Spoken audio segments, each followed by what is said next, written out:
नमस्कार दोस्तों, साथी जर्नी 7 चैनल में आपका स्वागत है। आज से 90 साल पहले 1936 में लखनऊ में देश का पहला छात्र संगठन बना। आज भी शिक्षा और छात्र अधिकारों की लड़ाई में अपनी मजबूत मौजूदगी बनाए हुए है।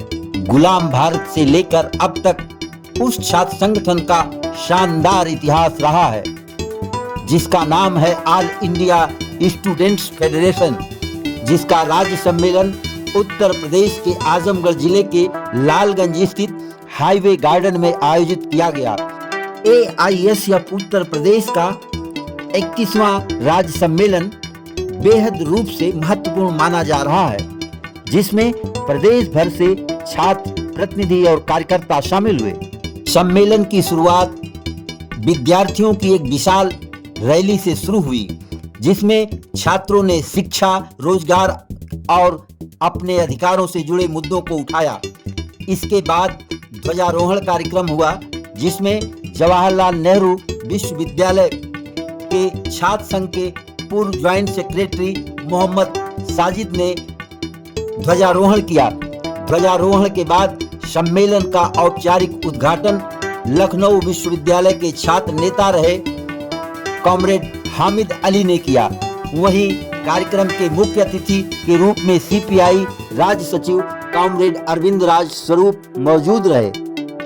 सुने सम्मेलन का उद्घाटन करते हुए हामिद अली ने क्या कहा। मैं आपसे कहना चाहता हूँ, आपके अंदर वो विल पावर है, आपके अंदर वो इच्छा शक्ति होनी चाहिए। 23 साल की उम्र में भगत सिंह अगर फांसी के फंदे को चूमते हैं, उस वक्त तो आज जो फासिस्टवादी ताकतें हैं, उसके महाबाप फासिस्टवादी ताकतें बरतानिया हुकूमत थी, और उस वक्त उनका सूरज नहीं डूबता था, कोई आदमी आवाज नहीं उठा सकता था। भगत सिंह जब अदालत पर जाते थे तो कोई उनसे बात करने के लिए तैयार नहीं था, कोई आंख मार के सलाम करता था, कोई उंगली दिखा करके सलाम करता था, और वो बाकायदा स्टैम्पोर्ड अपनी बात अदालत पे इस देश की आजादी के लिए करते थे, अखबारों में छपता था, ताकि हिंदुस्तान का नौजवान आंदोलित हो। वो बहुत बड़ी ताकत थी। लेकिन आज ये पिद्दू और पिद्दू के सिवा प्रदेश के अंदर, देश के अंदर किसी तरीके से वो एन तरीके से अगर बरसरे इक़्तिदार में आ गए हैं, तो उनका जवाब अगर इस देश की सियासत में और खास तौर से उत्तर प्रदेश की सियासत में सबसे ज्यादा अगर कोई जिम्मेदारी है उसकी, और जिम्मेदारी से उसे आगे चल के इस ऑर्गेनाइजेशन को ताकतवर और धारदार बनाने की अगर किसी के ऊपर जिम्मेदारी है, तो वो ऑल इंडिया स्टूडेंट फेडरेशन है, ऑल इंडिया स्टूडेंट फेडरेशन है। सम्मेलन के मुख्य वक्ता और पर्यवेक्षक राष्ट्रीय अध्यक्ष विराज देवांग ने शिक्षा के निजीकरण और बजट जैसे मुद्दों को प्रमुखता से उठाया। उन्होंने कहा कि आज देश में शिक्षा का बड़ा हिस्सा निजी हाथों में जा चुका है और सरकारी शिक्षा का दायरा लगातार सीमित हो रहा है। उन्होंने इस स्थिति को छात्रों और समाज के लिए गंभीर चिंता का विषय बताया और शिक्षा को सभी के लिए सुलभ बनाने पर जोर दिया। 1 महीना पहले बजट अनाउंस किया गया। उस बजट में शिक्षा के ऊपर जो खर्चा किया गया, अगर आप उसको ठीक से पढ़ेंगे तो आपको पता चलेगा, GDP का 0% 4% खर्च किया है शिक्षा के ऊपर। आप समझिए 0.4% जो है GDP का शिक्षा पे जब सरकार खर्चा करती है, इसका सीधा मतलब ये बनता है कि अब शिक्षा जो है ये निजी हाथों में अधिकतर होगी, सरकारी शिक्षा हमें यहाँ पे मुहैया नहीं करवाई जाएगी।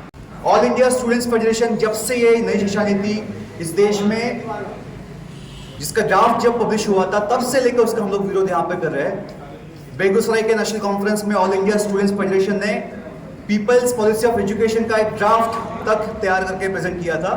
इस देश की शिक्षा नीति जो है ये इस तर्ज पे होनी चाहिए। इस देश के शिक्षा को बर्बाद इस तरीके से किया है साथियों, कि जो गांव देहात के स्कूल हैं उनको क्लस्टर स्कूलों के नाम पे बंद किया जाएगा।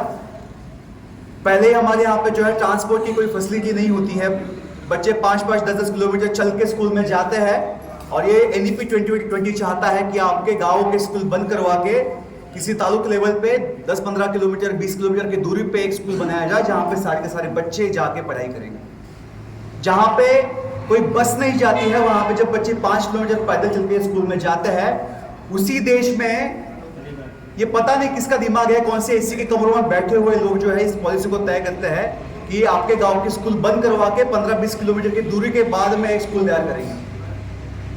मतलब ये समझता है कि इस देश की जो नीतियां है ये वो लोग बनाते हैं जिनका इस देश के जमीनी हकीकत के साथ में कोई ताल्लुक उनका नहीं है, कोई वास्ता नहीं है। और ये जो लोग हैं ये एक स्पेसिफिक तबके के लिए काम करना चाहते हैं, ना कि इस देश के आवाम के लिए वो काम करना चाहते हैं। एनईपी 2020 ने जिस तरीके से उच्च शिक्षा को बर्बाद किया है साथियों, जिस तरीके से हमारे यहाँ पे गवर्नमेंट की ग्रांट मिलती है, हमारे कॉलेजेस में ग्रांट मिलती है जिससे आपका प्रोफेसर का सैलरी निकलता है। एक बड़ा खर्चा जो है वो गवर्नमेंट उठाती है क्योंकि ग्रांट मिलता है। एनईपी 2020 चाहता है कि ग्रांट जो है वो सिस्टम बंद करवा के अभी लोन का सिस्टम इंट्रोड्यूस किया जाए। आपके गवर्नमेंट कॉलेज को अभी ऑटोनॉमस किया जाएगा। आपको बोला जाएगा कि आप जो है खुद का खर्चा खुद उठाइए। इसका मतलब क्या है कि आपका जो प्रोफेसर है उसका अगर सैलरी 1-1.5 लाख रुपया है ना, तो उसका पैसा जो है खुद खड़ा करना है कॉलेज को। इसका मतलब क्या होगा कि सीधा जो है आपकी फीस जो है उसको बढ़ाई जाएगी। आपकी फीस जब तक नहीं बढ़ेगी तब तक कॉलेज का खर्चा नहीं निकलेगा। इसका मतलब है कि नाम के लिए गवर्नमेंट कॉलेज होगा, उसको ऑटोनॉमस किया जाएगा, उसको एक तरीके से प्राइवेटाइज किया जाएगा। उसका नाम के लिए रहेगा कि गवर्नमेंट कॉलेज ऑटोनॉमस है। इसका मतलब यह है कि गिने चुना जो शिक्षा, मतलब इस देश में 76% जो कॉलेजेस है ये प्राइवेट है। आप देखिए 76%। गिने चुने जो 24% बचे हुए हैं उनके लिए अभी सरकार ने ये नीतियां लाई हुई है। इसका मतलब सीधा है कि सरकार ने ये ठान लिया है कि सरकारी स्कूलों को, सरकारी कॉलेजों को ये बंद करवा के रहेंगे और इनको अभी लानी है प्राइवेट यूनिवर्सिटीज इस देश में बड़े पैमाने पे। ऑलरेडी हमारे यहाँ पे बहुत है। इनको चाहिए कि प्रदेश से कोई यहाँ पे यूनिवर्सिटी आके बैठ जाए और इनको लगता है कि इससे जो है ये देश विश्वगुरु बनेगा। तो पहली बात तो ये है कि जिस देश ने जो आज डेवलप कंट्रीज के नाम पे जाने जाते हैं, जो विकसित देश है, उन सब ने शिक्षा के ऊपर एक भारी मात्रा में खर्च किया है, तभी जाके वो आज यहाँ इस मुकाम तक पहुंचे हैं। और हमारा देश जो विश्व गुरु बनने की बातें करता है वो देश जो है ये 0.4% जीडीपी का खर्चा करता है शिक्षा के ऊपर। इस सरकार को शर्म तक नहीं आती है साथियों, क्योंकि इस पर कोई संसद में सवाल नहीं उठाता है। चाहे वो कोई अपोजिशन पार्टी हो, चाहे कोई अपोजिशन का बड़ा नेता हो, चाहे नेता विपक्ष हो, कोई भी हो, शिक्षा का इतना खर्चा कम क्यों है इसके लिए कोई सवाल नहीं उठाता है। ये इस देश की हालत है। इस सम्मेलन में AISF के पूर्व छात्र नेता इम्तियाज बेग, रामाज्ञा यादव, चंद्रभान यादव, CPI आजमगढ़ जिला सचिव जितेंद्र हरि पांडे ने सम्मेलन को शुभकामना दिए। सम्मेलन का संचालन जितेंद्र आर्य और मोहम्मद सुफियान ने किया। अध्यक्षता संजय सिंह ने किया। इस सम्मेलन में प्रस्ताव पास हुआ कि शिक्षा पर बजट का 10% खर्च हो। 27 सदस्यों की राज्य परिषद और 13 सदस्यों की राज्य कमेटी बनाई गई। मुजम्मिल जाहिद अली को प्रदेश अध्यक्ष और सतीश कुमार को महामंत्री चुना गया। इस बीच नए पुराने छात्र नेताओं पदाधिकारियों का सम्मान मोमेंटो, शाल और माला पहनाकर किया गया। सभी छात्र काफी उत्साहित थे। कड़म पढ़ाई करने को, समाज बदलने को, ये सब जिंदाबाद जिंदाबाद जिंदाबाद।